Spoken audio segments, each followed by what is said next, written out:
Hi friends ओडिशार समस्त viewers मानक ओडिशा फ्रेश न्यूज तरफ आपण मानक स्वागत जनाऊँगी।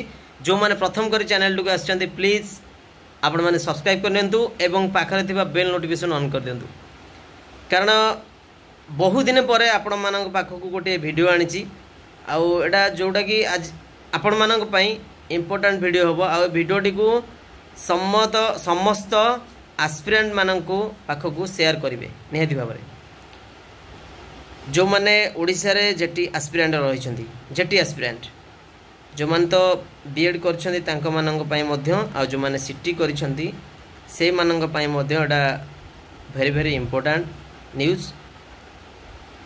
तेणु चलतु कौन रही न्यूज से विषय जानिबा। आपण माने थंबनेल देखि पारुथिबे जहा कि सेकेंड जेटी संबंधी जहा कि सूचना रही। तेणु सेकेंड जेटी आपण मानकर बहुत पिला मत मेसेज कले जे सार सेकेंड जेटी केबे आसीबो कोन आसीबो।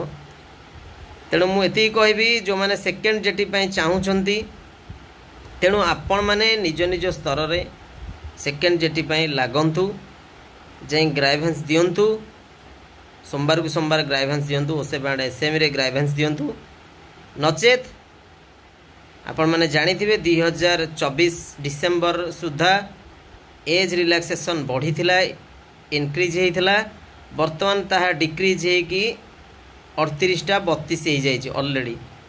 तेणु बहुत पिलांकर बयस फल जाइए आउ जो बयस भी अच्छी किसी पिलांकर से जदि आपण माने न लागंती ए जेटी पाई सेकेंड जेटी पाई बहुत पिला आगु को मध्य सेकेंड जेटी आसिले मध्य भाग नहीं पारिबे नाही। तेणु आपण माने एमिति बसी न रही आपण माने निजे निजे ओसेप एंड एसएमई को जाइए देखा करंतु। आपण माने जानिथिबे बहुत दिन तले जहाँकि पूर्व सरकार जो थिले से गोटे आईएनपीआर रे 10,000 पोस्ट आसीबो बोली जहाँकि हमको सूचना मिली थिला एवं तार प्रमाण मध्य हम पाखरे रहिछि। तापरे जेटी जो 2023 रे बाहर थिला तार 11-13,000 पोस्टिंग होइछि 20,000 रु आ 7-8,000 बैकलॉग रही।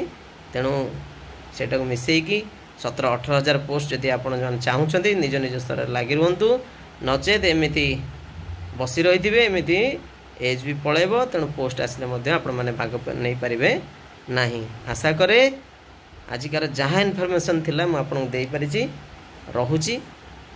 नेक्स्ट वीडियो जहाँ आसीबो इनफॉरमेशन म आपन निहाती भाबरे जणेबी रहुछि। धन्यवाद। जय जगन्नाथ। आ वीडियोटी को निश्चित भाव में समस्त पाखु शेयर करूँ।